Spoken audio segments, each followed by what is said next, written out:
All right, you guys, welcome back to another Kingdom Conversation. I am your host, Clarence Presley. We're going to give folks an opportunity to start sharing to get you all plugged in. So make sure you get plugged in, make a comment, let us know that you're on. Right now, I don't see any faces, so make sure that you get plugged in. So let's get this thing going here. There's one. Once you chime in, once you log in, just go ahead and comment that you're here so we know that you're here, and please share because you guys are in for a treat. We're up to 4. Keep sharing. Let's get more people in here, you guys, and let them know that we're in for a treat tonight on Kingdom Conversations. I'm telling you, you're not going to want to miss this. One of my dear brothers, my dear friends and colleagues that I'm serving in ministry with, we're going to be discussing reforming and rebranding methodology in the church. And he's going to give us some interesting predictions that he felt like the Lord impressed upon his heart coming into 2021. And you guys do not want to miss this. So without further ado, thanks, Mission. Please share. Let folks know that we're in here. Share it, you guys. Let them know we're on all the different platforms as far as through Facebook, different channels. We're on YouTube Live as well, so they can tune in and let folks know. So without further ado, you guys, I want to introduce to you my friend Nick. I'm going to bring Nick in right now. Nick, man, how are you doing today? Hey, Clarence. It's good to see you. Hey, it's always good to see you, brother. I'm doing really well. Today I was sitting outside. It was 75 here in Redlands, Southern California. And my heart goes out to you guys in the Northwest and our friends in Michigan and stuff. So it was a beautiful day. Every time I talk to you, you're telling me about how the weather is, or it's raining here, and you go outside in the backyard with flip-flops on, and like, come on, dude, really? Yeah. But, hey, I embrace my Northwest. We have all this beautiful nature up here and all the various elements, man. But it's definitely good to be in some sunshine for sure. It is. It's been really good. It's been a nice winter for us here. So yeah, for sure. Well, good stuff, man. Before we get started, Nick, I would love for you just maybe to share a little bit of background about yourself, maybe a little bit about your family and the ministry and the work that you do, just so our listeners will be able to connect with you a little bit. Yeah, awesome. Well, I love the title of this broadcast too, Kingdom Conversations. So that's always been at the core of what I've been about is having kingdom conversations. So as for 12 years, I was a youth minister here in Redlands, and I was always drawn to where people were.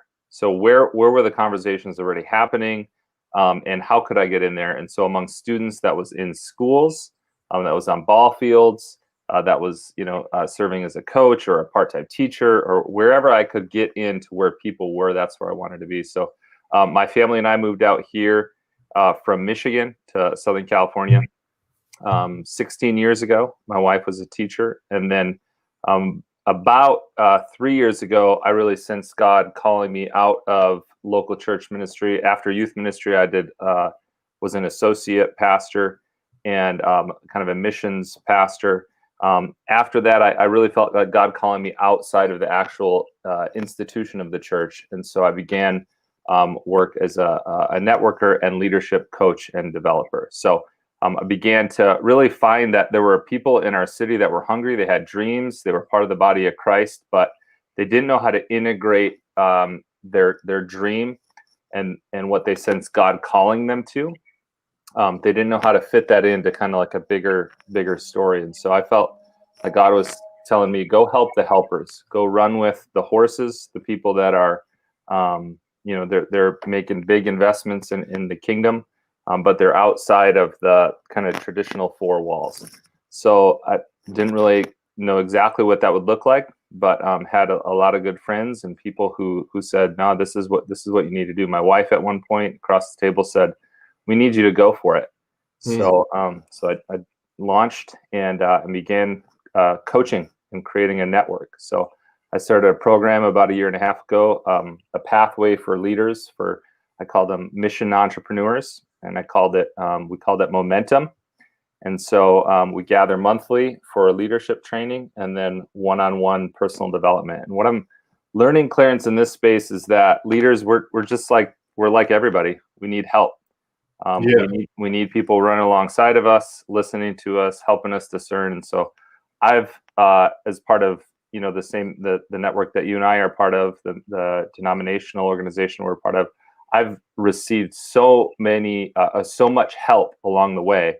And I think a lot of people who have a dream, they think of something and they launch and they end up kind of alone. And so what I've discovered is, like, if we can come alongside of those people and continue to fan that dream into flame, into a bigger and bigger flame, the kingdom grows, their influence grows, our communities get healthier when leaders get healthier. So that's what I've been up to. My family, my wife started 6 years ago. She was a part of launching a Spanish immersion program here at a local Christian school. So a lot of kids that are, and the idea is language is a bridge building tool, not a barrier. So we got, kids that are learning how to speak Spanish and they're learning math and science and everything in Spanish. So she's really engaged in the community here. And so our 4 kids are 13, 11. Our 8-year-old has a birthday tonight. So we were just having birthday dinner right before this. And then my 5-year-old son. It's man, that sucks, man. You feel really crappy right now. Oh no, no, this is awesome. This is exciting stuff. Man. I love being able to have these conversations right alongside of raising our kids up in this new world that you and I have talked so much about. And so man, a gift to be here tonight. So thanks for the invitation. Well, man, I am so thrilled to have you, and tell your daughter happy birthday. I will. Please do. Just so we can dive right in. You guys, Nick is an amazing, not only amazing, but anointed man of God, who the Lord is leading him who has led him through discernment periods in time to really begin to find his lane. And I think that is key, being able to find your lane. So one of the things that I want to bring up today, again, reforming and rebranding methodology in the church, looking at the pandemic. You and I have had this conversation that we already saw before the pandemic hit, that the church, as we know it in the North American context, has been struggling. Some thrive. We're not saying every church. There are some amazing ministries that are thriving in communities, but if you can read the writing on the wall and looking at the generations that are coming behind, that are becoming less interested, not necessarily in God, but they're definitely becoming less interested in the way we do church, in the methodology and our approach.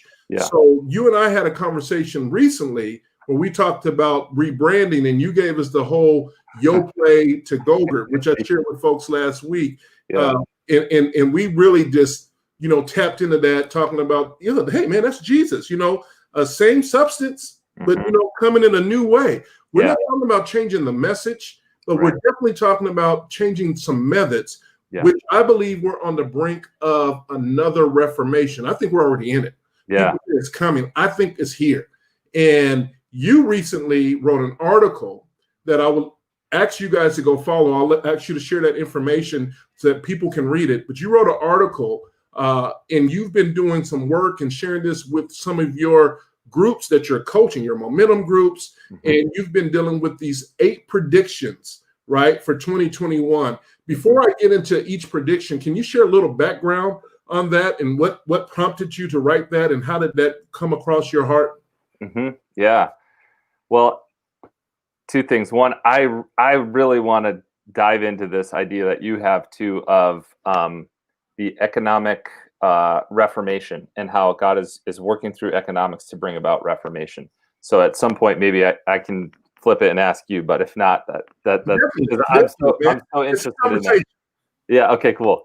But yeah, you know how business leaders, people are always kind of putting out things, and then they return to it like 5 years later, and they say, "See, I told you." I thought, man, I kind of like how they do that, and a bunch of the people that I listen to, they do it, and I was recognizing that in terms of like a growth trend, I don't think of myself as an innovator. I think, if you look at how change happens, kind of the change dynamics curve, they say there's 2.5% of people are innovators, and they create brand new things And I don't think of myself in that way. I'm not an innovator. I don't come up with original content.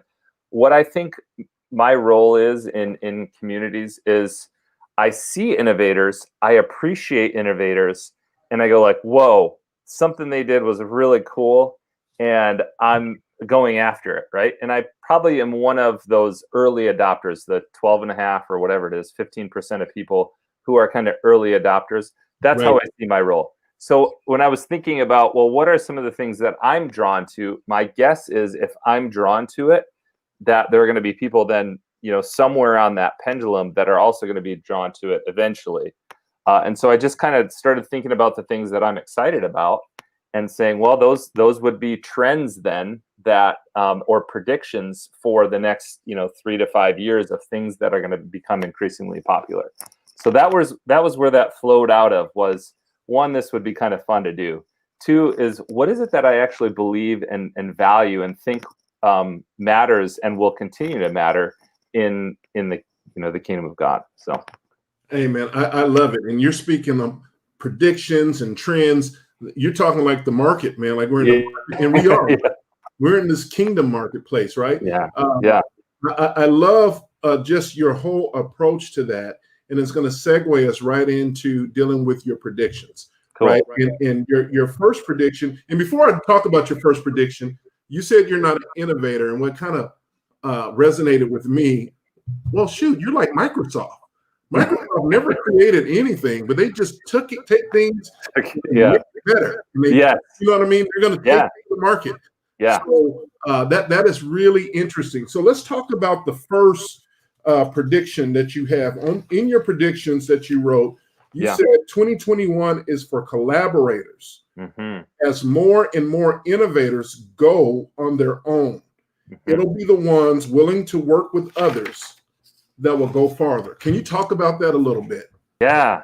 Well, and what I have kind of discovered in my season of listening and asking God, what do you said, go help the helpers. Who are the helpers? Who are the people? And so I would sit with people and I would just ask them, what is it that you do? What are you doing? What do you need? What do you hope for? If you could wave a magic wand and sort of say like, abracadabra, here I go, what would you do?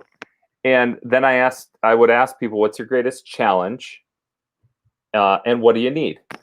One of the things that I heard over and over was that people weren't waiting around anymore to get permission from someone. They weren't waiting for their pastor to say to them, it's okay for you to start a new ministry within the church or something.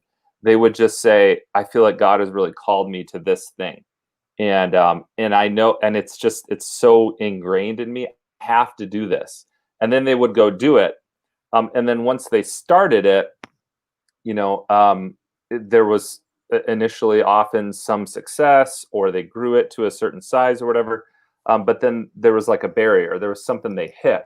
And then they would do what we all do. Hopefully we all do, is like look around for help. Like, who can help me with this problem?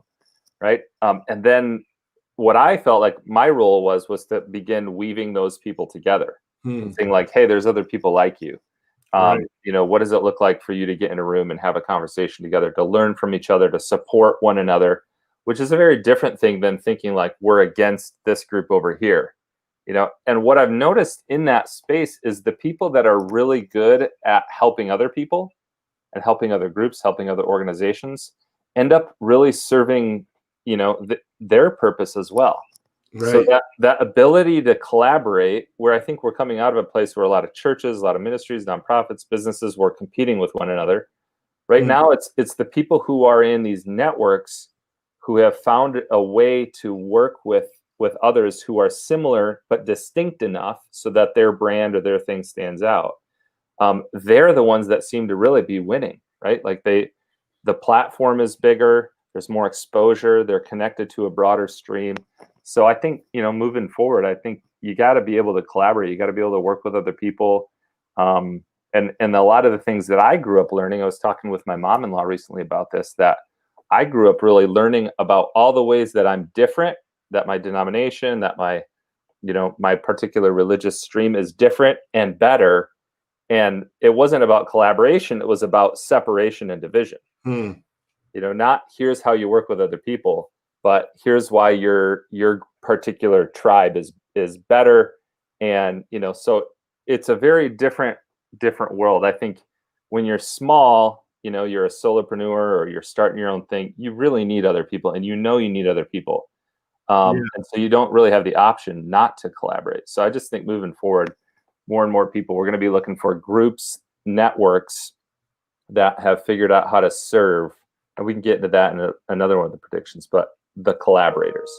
Yeah, I love that, man, because you hit the nail on the head. We have a lot of reprogramming to do.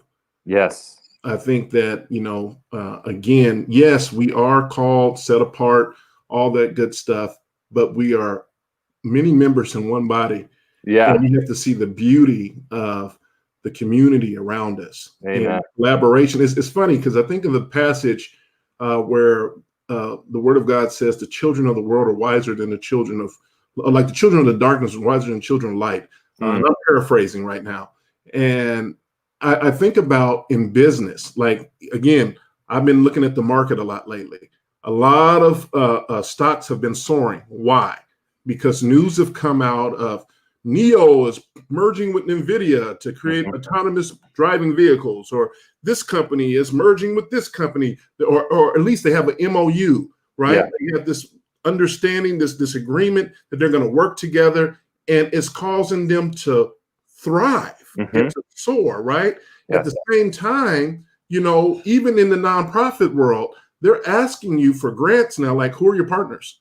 Like, we don't want you to do it by yourself. And people wonder why we deal with burnout. So the collaborator, I think, is key. The new language that we have to begin to create in our context, in our ministries, and we have to quit being so super spooky spiritual. Be spiritual, but not spooky, and see that God is utilizing all of this. So I love that, man. Yeah.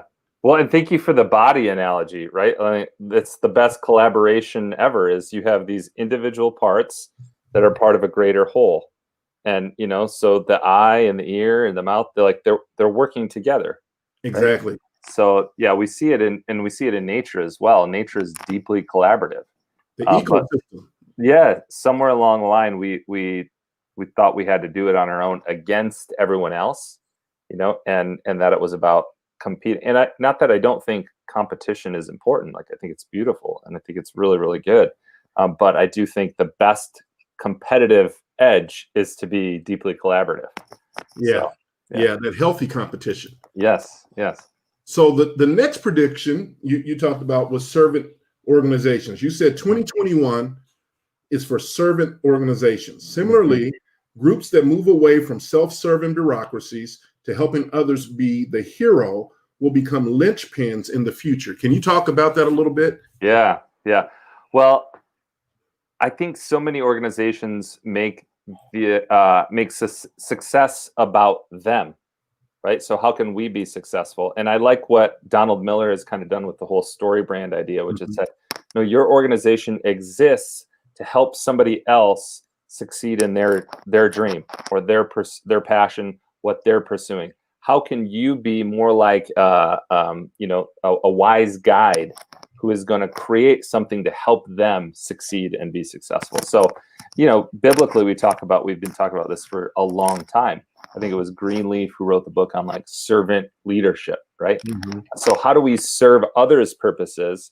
I think more and more as organizations are really, really good at, getting behind a common vision. They're bad traditionally at innovation. Innovation comes on the margins. So instead of, being an organization or a bigger group and saying we need to innovate, why not just serve the people that are innovating, reposition, rebrand, reform yourself to serve those more, apostolic, evangelistic people who are already doing the work, and then, come alongside of them in what they're doing and create your organization so that, that's what you're doing, is serving the mission, serving those who are already, creating, innovating, and out there trying new things. No, that is, I just had an aha moment, right? As you're talking, I'm thinking about Jesus coming, and he makes us better, right? And he makes us the best version of ourselves.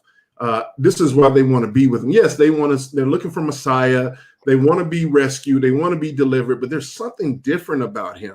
Matter of fact, he wouldn't even tell them who he was. Right. He wasn't saying, hey, come worship me, even though we worship him, right? But that wasn't the initial engagement. The initial engagement was, the Bible says in Acts that Paul writes about through Luke's writing, or talks about through Luke's writing, that Jesus went about doing good, right? And so when I think about that from the approach of an organization, organism, church, whatever you want to call it, the church has always, I won't say always, but primarily been inward focused. And we think about people coming in to make the church better. Yeah. Right. Instead of us. And part of the reason we're not doing evangelism very well, because we're not necessarily making our communities better. We're not making people better, making our cities better. Matter of fact, we see the city and the community as evil, you know. But if we think about it, they're sinners. Well, we're all sinners, and Jesus came to us. He came to us. Yes. Because we were sinners, separated from God, because he knew our full potential. Matter of fact, that word sozo for salvation, is to salvage, right? To rescue. Like, you're not junk. I see you. I see who you really are. So when you share that, man, that just spoke to me in a whole different way. It's like a light bulb went off. I'm like, man, one of the reasons we're not engaging people, because we kind of got this little stink eye going, like, exactly. You better come in here and get with us. Exactly. Years ago, I was thinking, our church developed this really cool partnership with the local elementary school. And we just, for 7 years, we were there multiple times a week. We had 20 to 25 volunteers who would just show up on this campus. And it was such a beautiful experience for the school to trust us with, starting intramurals, having a knitting club and a chess club, and, helping them with their fall festival. It was so cool. And I remember we had another group from a different church come with us to go build some, they were like, kid racks that kids could hang their backpacks on. And this church was like, so how do you guys get people to come to your church? And I said, honestly, that's not our goal. We're trying to get our church to go to people to where they're at. And I was thinking about it. I just ate a really, my daughter for her 8th birthday wanted to eat steak.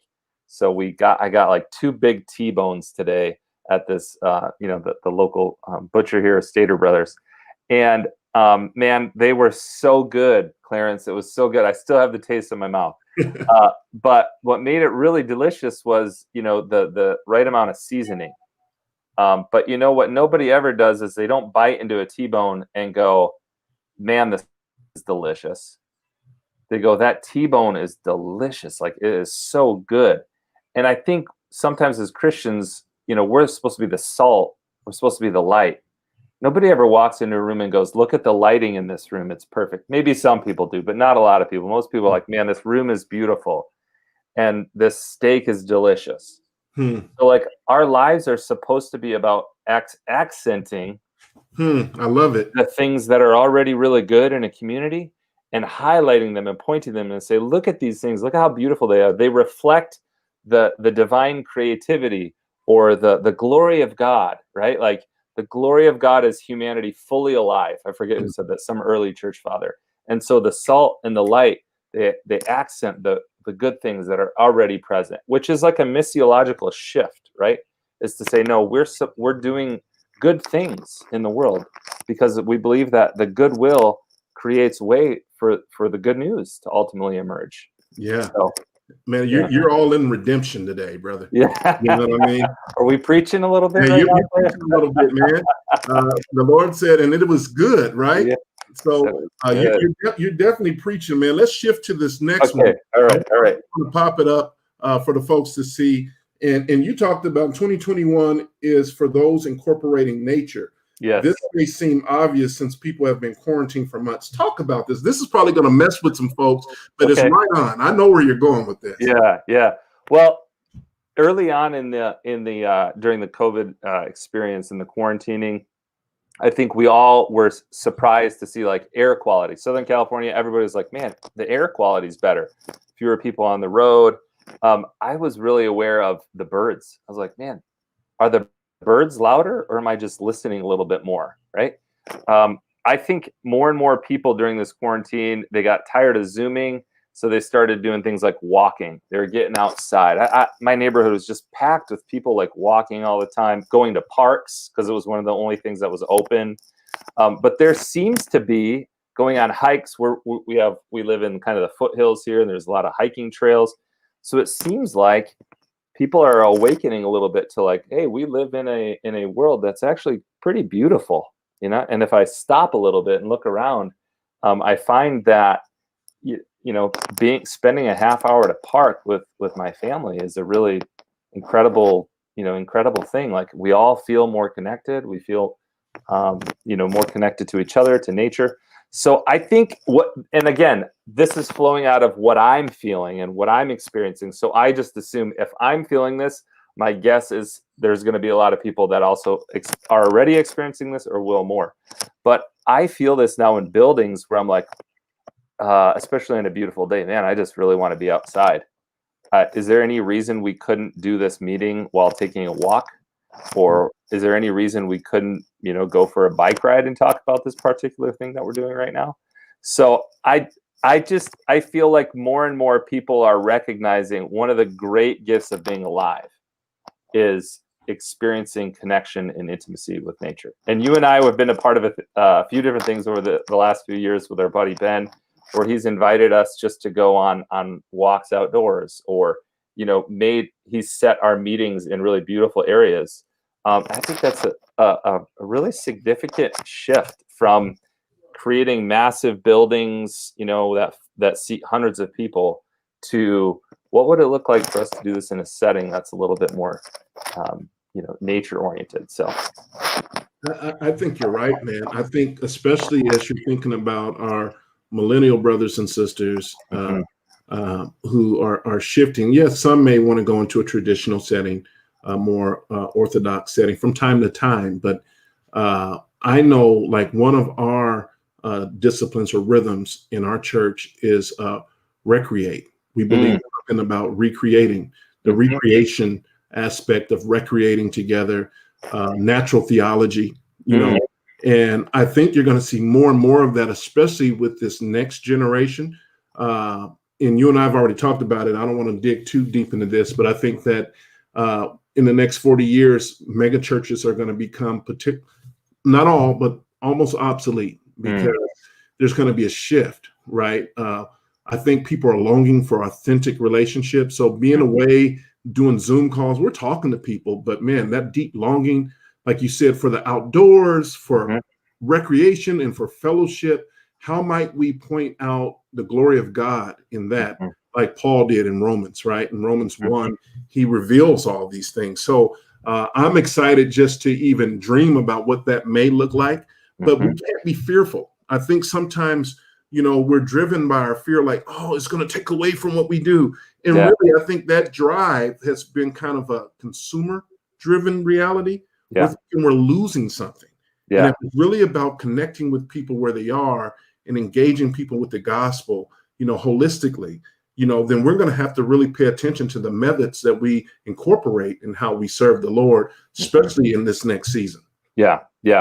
Well, and we could probably spend a whole hour talking about this, but there's just a lot of cultural movements too, right? Like a lot more conscientiousness about where our food comes from. Yeah. A lot more people wanting to dig deeper into, like, how do we localize some of our food sources, and how do we create more green space, and a conscientiousness around energy creation, and greening that whole industry. And so I think as that happens, as we become more and more ecologically aware of just what the last 150 years kind of has done, and it's brought some incredible things. But I think now there's almost this, reaction or reformation or change happening, where people are going like, we really insulated ourselves from our environment. What does it look like more and more to integrate ourselves with our natural environment? So I feel like that's going to be, you're going to see more and more in businesses. You're going to see more and more in the built environment, more and more meetings. Even today, I was talking to somebody. I took a walk with someone that I'm in a coaching relationship with. Usually we do like a phone call or something, and they were like, "Hey, would you feel comfortable taking a walk?" I was like, "Yeah, let's take a walk." So even that sort of thing, like that didn't really, to my mind, exist 5-10 years ago. I think you're going to see more and more of that. And one of my therapist friends said that's increasingly popular in her field, is for people to do these walk and talks. So I'm like, okay, that's the oldest thing in the book, right? Jesus walking on the road, talking with his disciples. It's like, that's not new, but it's almost coming back. So, man, and it's interesting because you'll probably attract a whole new set of people, right? As far as being able to engage in other relationships. But hey, we're going to just do some faith walking today and conversation, some walking, and feel free to join us. Let's just have some dialogue and see what you think. I remember sitting in a gathering with Ray Bakke.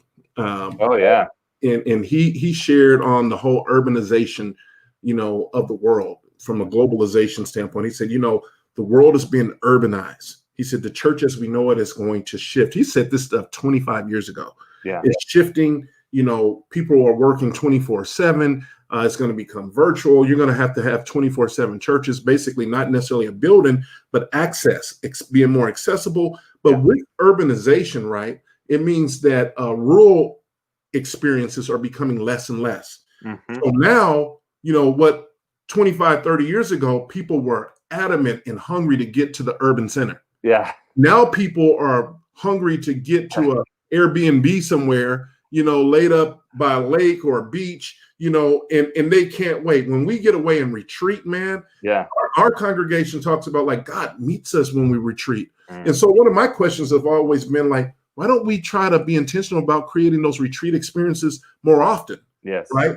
And so what I hear you saying with nature, I think that deep hunger within us to reconnect to God in nature is calling us, and we got to pay attention to that. Oh man, again, I think we could do a whole hour on just talking about this, because there's so much there. And you and I come out of a tradition where we say the two primary ways God connects with us is one, in his word, right? We call that special revelation. But primarily, or first and foremost, in general revelation, which is in nature. In nature, exactly. In his creation. So anyhow, we could totally riff on that for a long time. Well, I got the next predictor. Let's go. Prediction number 4. And some people, they're probably thrown by it, but we're going to talk about this. They may not understand exactly what we're talking about. Let me get that. Here we go. 2021 is about growing fee-for-service ministry models. That's probably shocking to some people because they don't understand the context, but go ahead and talk about that. Fee-for-service, growing fee-for-service models. Right. Well, it's interesting because, we're a part of a North American church, and a lot of people will complain about the fact that church is so consumeristic, which makes sense because we're in a consumer society. So much of our lives are driven by things that we purchase. And we, before we buy anything, we look at all the reviews and we go like, okay, this one is a good one. Well, it's very natural for people to say, okay, my spiritual care and personal growth experiences are going to be like that, right? I'm going to Google something, I'm going to look for it. And so I think the tendency, probably my tendency and many other leaders' tendency, is to criticize that model instead of creating an alternative. So instead of saying, okay, well, how can we actually use this system to do the very thing that we're trying to do, which is form disciples of Jesus? So instead of complaining about it, why not create a fee-for-service type offering for people so that they can say, yes, I want to give that thing a shot, whether it's spiritual direction or a course on parenting or how to build a business or how to have kingdom conversations in the workplace, or whatever that thing is that you have an idea to do, is to create a pathway, a framework that people can jump into and say yes to, that has a fee for service kind of mentality. So I think moving forward, you're going to see more and more of that, where people are increasingly comfortable, especially millennials. They're givers, but they're not big tithers. So kind of traditional church models have been built on this idea that you have people who are continually giving, monthly or whatever, weekly, and they're sustaining the life of that community.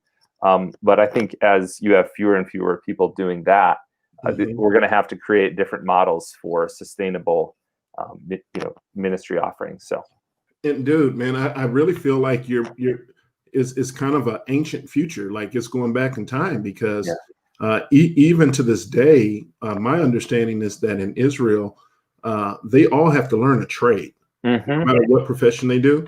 And I think about the idea of Jesus being a carpenter.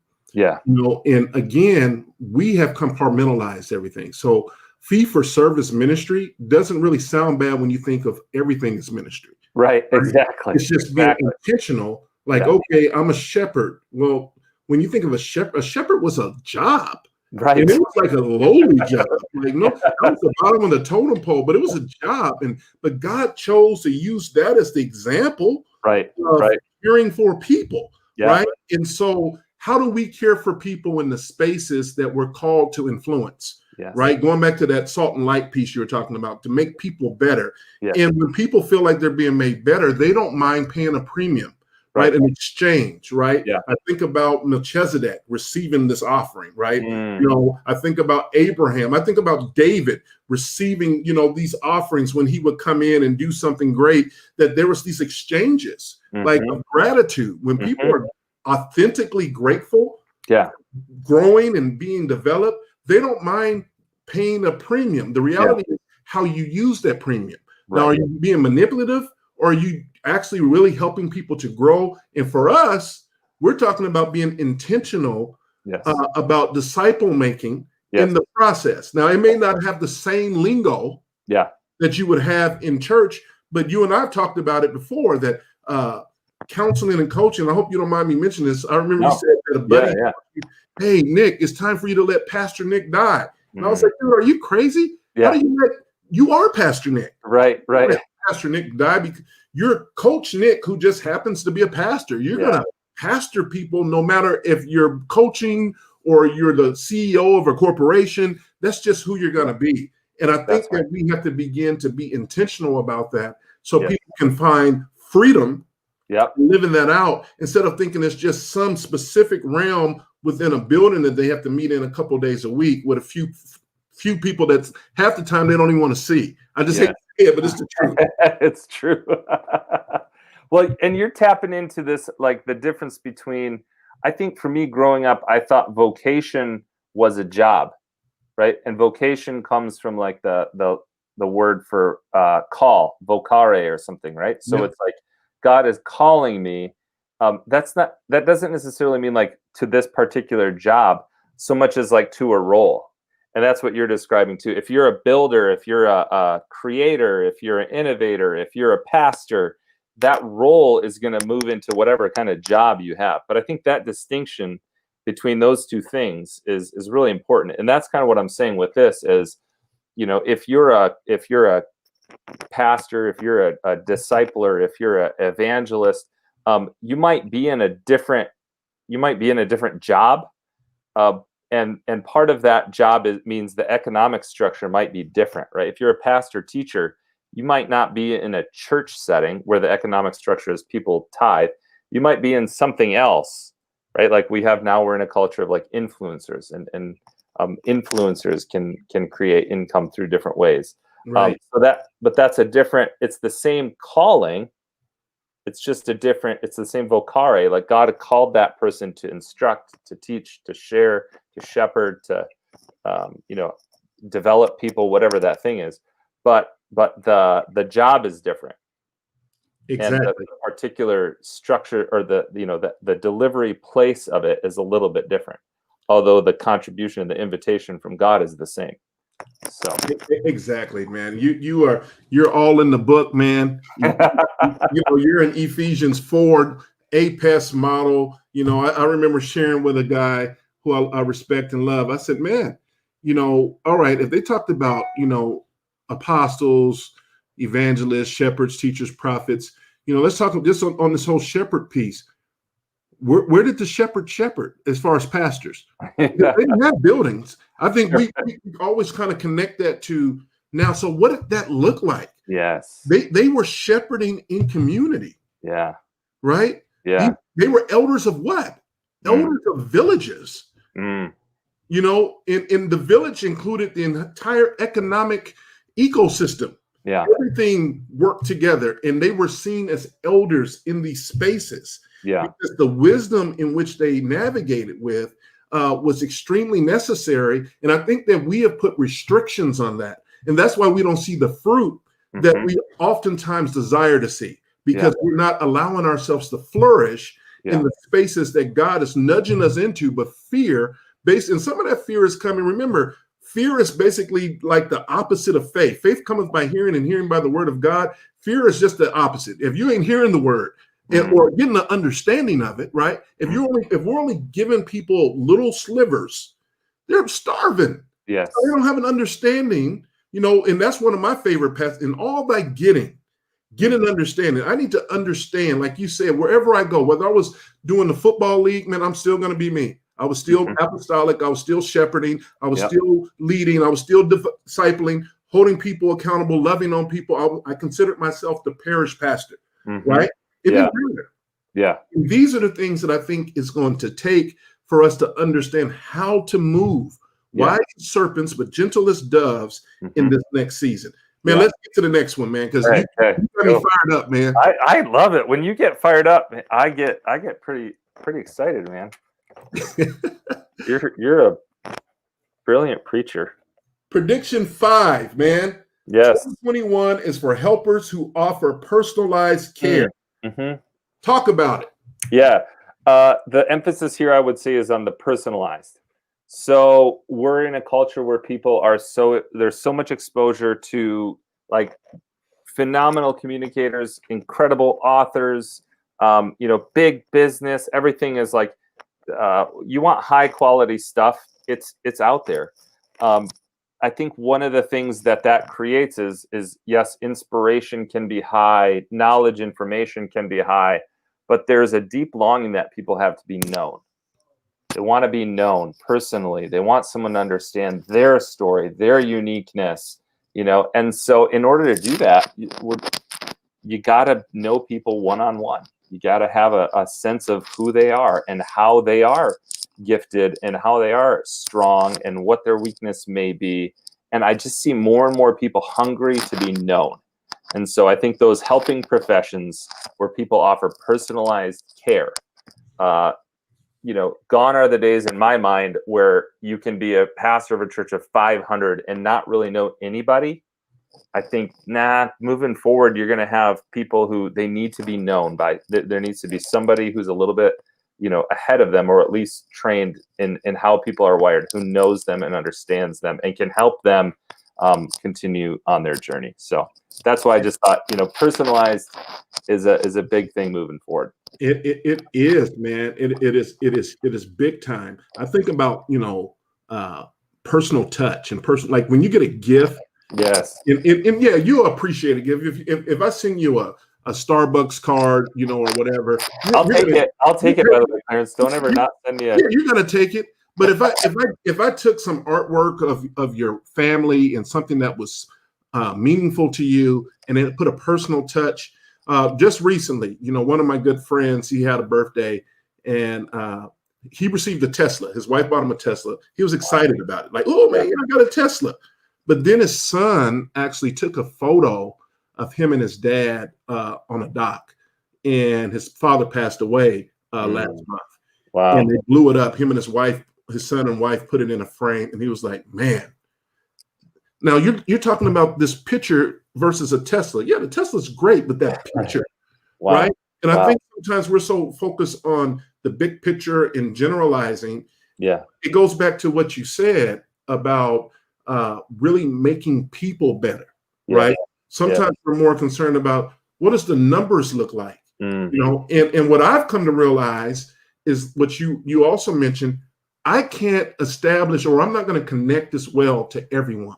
Right. But my role is to equip leaders who can connect.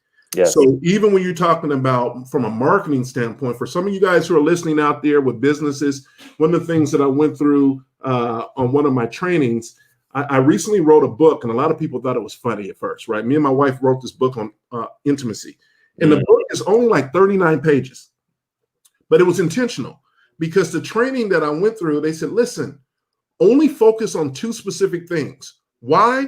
People don't like to read as long as they used to back in the day. Amen. So if you're going to, I like the 39-page. Yeah, give me a cheat sheet, man. Yeah. And speak my love language and let it appeal to me, and then leave me hungering for more because it can connect to me right where I am right now. Yeah. And I think that's what we have to begin to pay attention to, as the church when it comes to this, becoming helpers who offer personalized care.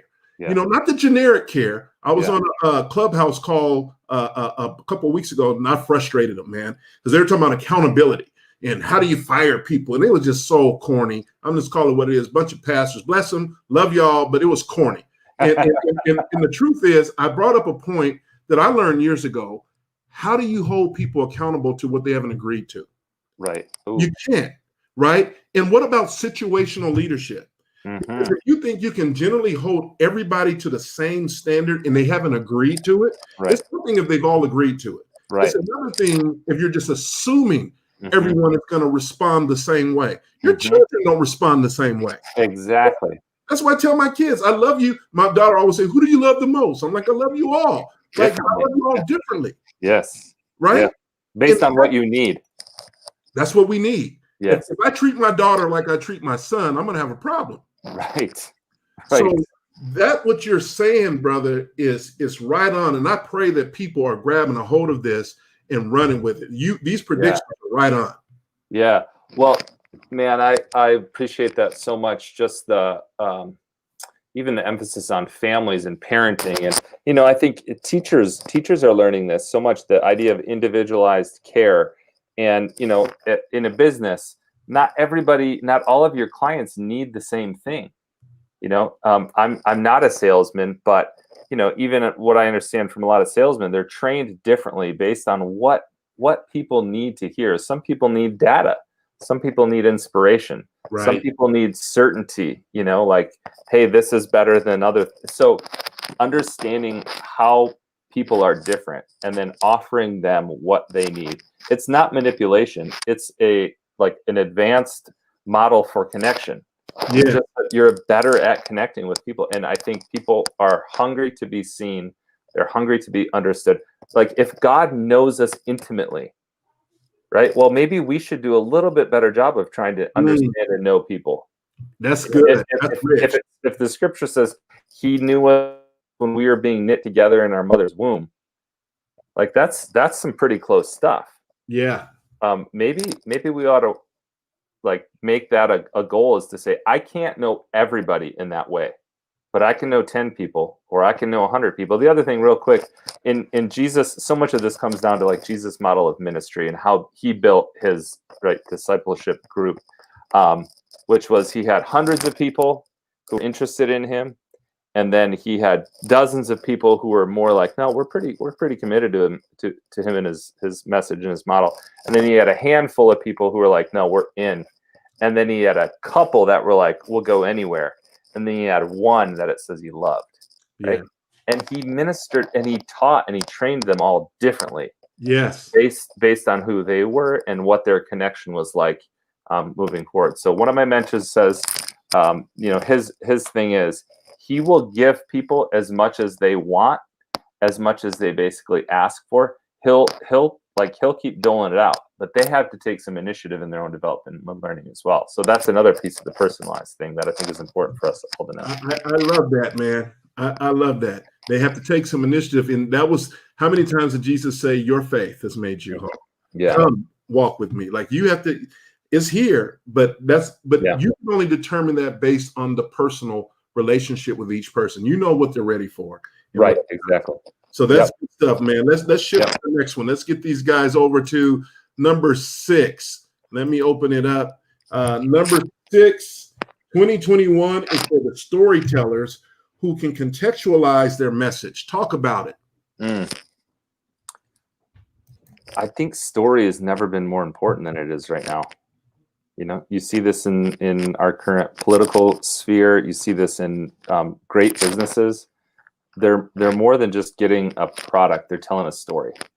So I think you mentioned Neo earlier. I think you and I earlier last week were talking about Tesla, and Tesla's kind of stock price is crazy right now, but Tesla's telling a story. Yeah. Elon Musk, he's telling a story about the world and what's possible and what he's shooting for. It's like, we're going to be an interplanetary species. That's capturing people's imagination. They're like, well, how are we going to do that? And he's like, well, people are going to drive Teslas, and then we're going to use money to build rockets. And, other groups are going to get us to the moon, and then we're going to launch from there. We're going to go to Mars, and then we're going to, and it's like, people are like, man, that's a story, right? Government officials are they're telling a story. Here's what you should be afraid of. You should be afraid of these types of people, or don't be afraid of those types of people. So that idea of like, there's a problem, here's a solution.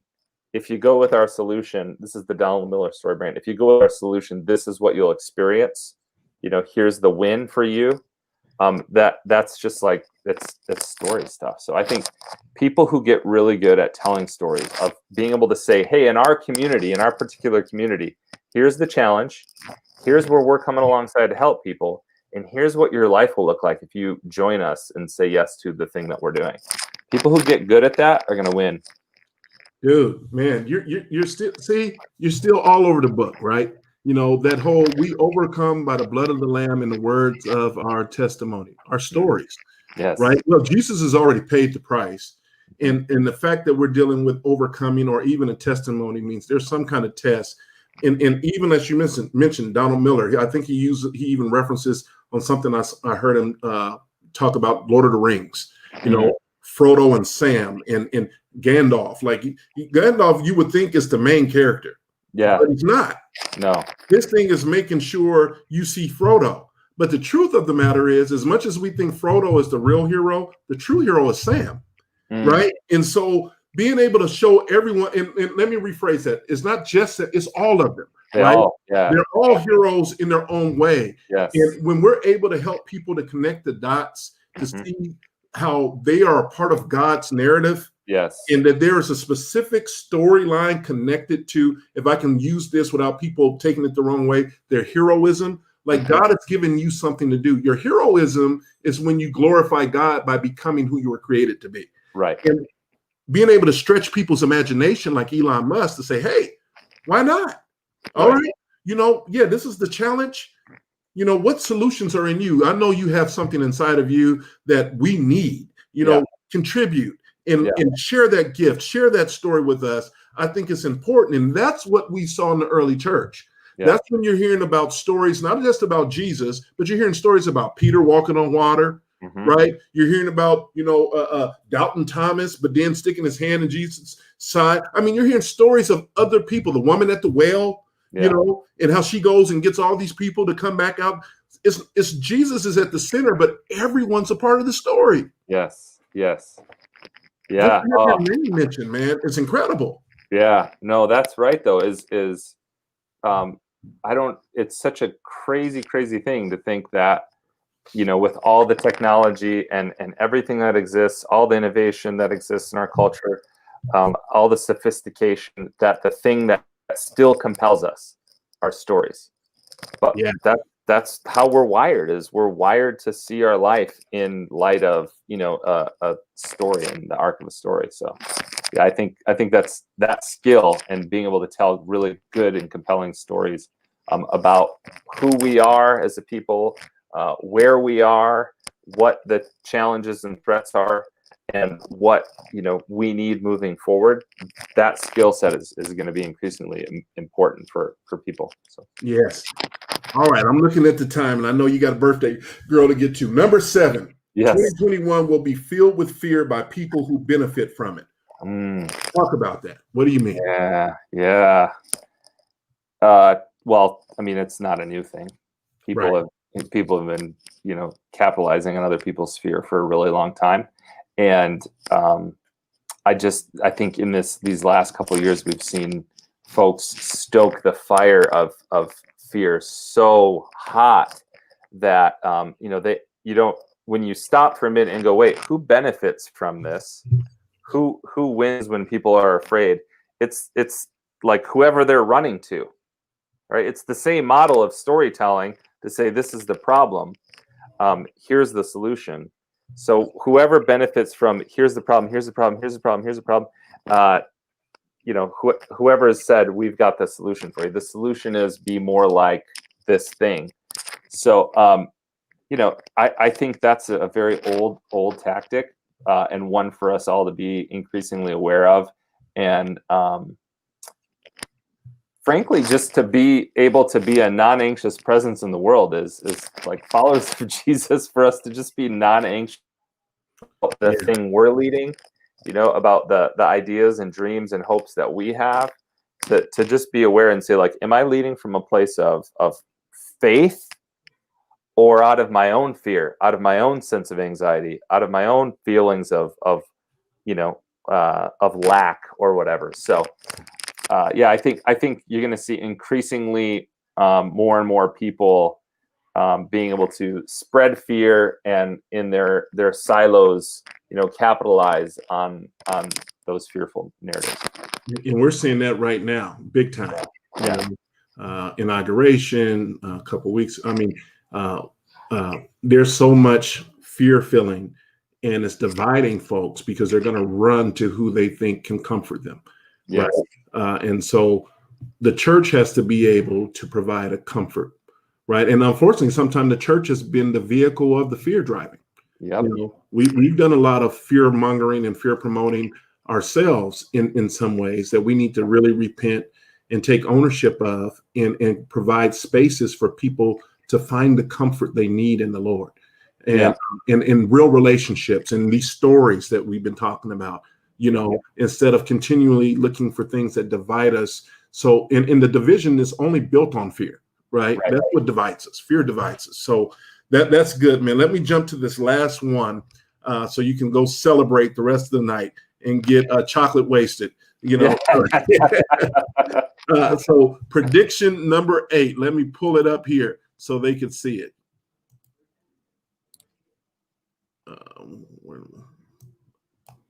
Did I get down too far? Okay. Well, I guess I may have missed prediction number 8, but I'll tell y'all, it's innovators.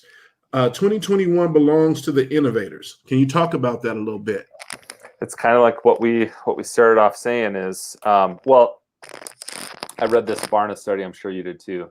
And so specifically in the church world, a fifth of all millennials stopped attending church during COVID altogether, not checking in online, not doing Zoom stuff. They just stopped. First of all, there weren't that many going in, or participating in church anyways. So for me, the reality is that people are going to continue to have religious needs, religio being like connecting places to God and to others. They want to grow deeper in their spirituality and their faith and their knowledge of who God is. And they want to get better as humans, as followers of Jesus. They want to become more loving. They want to be more filled with light. They want to be more whole, more integrated beings. So people that go, the problem is still the same, but people are going to different places for their solutions. What could I do to meet them there? And then they create something for them. Or people that go like, hey, the world of, I just bought a mattress, dude. The mattress came in a box. I bought it online, and it came in a box. I opened it, I cut it open, and the thing went. Yeah. And my mom's like, is it like an air mattress? I go, no, it's a regular mattress. It's the most comfortable mattress I've ever slept on, and it's amazing. But that took, like, if you're a mattress person and you still own a mattress factory, like, good luck competing with these guys. Right. Like, you're not going to be around in 2 years, because they figured out how to put it in a box for me to be able to click something on my computer and it shows up on my doorstep. So the people who jump on that and say, like, we gotta switch it up, and we don't have 5 years, right? Again, I don't want to be fearful. To me, that's exciting to go, like, we could change things. We could actually meet people where they're at. We could shift some of our models. But people that got married to the model right. church. You get, like what you were talking about earlier, if you got married to the model and not to the message or the man, or Yeah. the person behind it, Jesus and God, if you got married to the method, I think you're gonna get left behind. So, Man, I think people that are married to the method are gold diggers. You ain't nothing but a gold digger. I think they're gold diggers. You got it for the wrong reason, right? Yes. But when you're married to the message, the methods can change. I mean, if we look at it, even with our own marriages, our lives have changed. Yes. The message, the love is stronger than it was before. That's right. And we've gone through various things, and you adapt. And that's why we call this pivot. You have to learn how to pivot. Yeah. And we are in the space now that we need to pivot. And guess what? I love what you said. It's not based on fear. It's just based on reality. Not only is 1/5 of millennials leaving, they said 1 out of every 5 churches will shut down within the next 18 months. Wow. Now, some people may be saying, oh my God, I'm saying, what an opportunity. Yeah. And I know that sounds crazy, right. because I don't think the church will ever stop. Right. But what we know as church is changing. Mm-hmm. So sometimes you have to let it die. Mm-hmm. There's certain things you have to just, not the message, not the relationship, not the ecclesia, the body, the church, but the buildings may be dying. Right. And that's okay. Yeah. Or how do you repurpose those buildings? What about turning that campus into a corporation that can generate resources for economic development, and life skills and training? I guarantee you a lot of people show up then that you can engage in conversation, in relationship, and find ways to provide the solution, which we know the answer is Jesus. Right. But how you share Jesus, see, that's what we have to work on. Yeah. And I think that storytelling is key too, because how we share, we've been taught to robotic, give a track, hey, you're a sinner. I mean, who wants to be told that? Right. I'm just saying, like, real talk, like, well, yeah, I know that, but I don't want you telling me that. I'm offended. Like, you're a sinner too? How dare you tell me I'm a sinner? Exactly. So how do you engage in those spaces? And I'm a firm believer that Christ is in the crisis. If we can identify him there, like, man, he's right there bringing you out. Mm-hmm. Some motivation, some hope, the good news. I mean, that's gospel. We keep talking about gospel witnesses, but we're not sharing good news. We're sharing bad news. We're talking about how horrible the other person's theology is, and that group is horrible. And where's the good news in that? Let's get us back to the groom, man. Let's talk about who we fell in love with, our first love, and let the methods change if they need be. You know what I mean? And be innovative, man. You know what I'm saying? Like we when we first got married, our first house, the first place we lived in was a condo. And then we moved into a house that we bought from my aunt, and it was a 100-year-old house. I didn't know what I was doing. I messed the house up, almost lost it, and I'm thinking to this day, the house is worth some money, but the house would not have been able to hold my family. So we moved. And a lot of families, from the moment they got married, if you track their journey, they move from place to place, from apartments maybe. Some have moved across country like you have. You know what I'm saying? Well, you didn't think it was strange that you moved into a new place, but you still moved with your wife. Right. So if we have to move into new situations and new spaces, we're still moving with our Lord. Yeah. We're the bride of Christ. And so, man, I thank you, man. Any last things you want to share before we go, man? I really appreciate you taking the time out to share this. This is rich, man. Yeah. And tell me where they can get that article and read it. What's that? Where can they find that article that you wrote? Oh, I just posted on medium.com. So just my name, Nick In't Hout, and medium.com. I can send you a link if you want to put it in your notes or something as well. But medium.com. I'm putting it in the comments, you guys. Okay. Medium.com. Yeah. No, Clarence, I think it's so refreshing, this conversation, this kingdom conversation, so refreshing to me. I want to keep learning from you, just what you're seeing in terms of, economics and discipleship and those, businesses as mission kind of ideas. I think a lot of us along the way somewhere picked up in the water that caring about wealth creation was evil, and it was synonymous with greed, rather than saying, no, like, God is actually abundant, And where if you look at how God creates, it's not out of a place of shortage. It's out of like abundance. There's more than enough for everyone. And so I want to keep learning from you just what you're seeing and how you're integrating that with within your community. So thank you so much for the invitation to be a part of this conversation with you, man. I love you and appreciate you so much. Hey, love you too, man. Thanks again. And thank you guys for joining us, bro. And we'll talk real soon. So all right. Until next time, you guys. God bless.